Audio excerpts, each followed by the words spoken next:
is a special invitation to the United Nations and people of the world.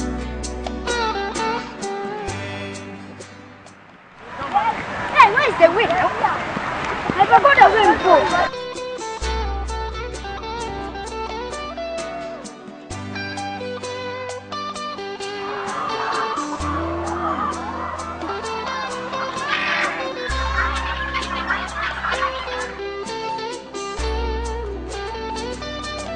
Take a step outside of your door, yeah.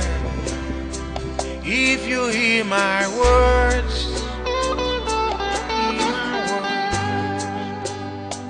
take a trip downtown and all around.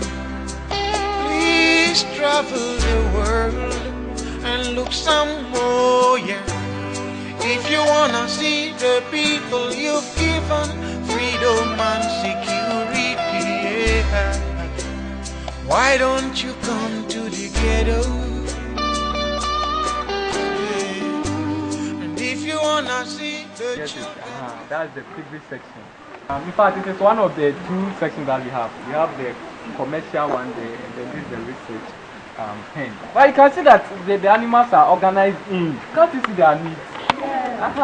So this will actually clear that perception that the pig is a dirty animal. The pig is the neatest animal compared to other farm animals you have. But when you have a matured sow or boa, you can see that it will organize in its pen where it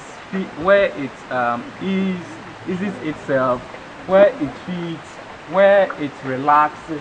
With pigs, they don't have the sweating glands that allow that water to come out. The sweating gland is actually limited to the snot, that part of the mouth that is cartilaginous, very strong, that you can use even to root in the soil. When you are constructing a house for the animal, care for the body temperature control of it. That is why you see ventilated holes all over the housing. Can you see? That is also why you saw a wallow in the pen where water is collected. When they are feeling hot, they bath in it. Then they will cool the body in terms of heat stress. Because so much water is used over there, we allow the water also to drain out at the same time. So if it is not on a hilly side and it's in a swamp area, the water will not get up. Even though the animals want water, they don't want to live in water. Why don't you come to the ghetto side of town, to the ghetto side of town, the ghetto side.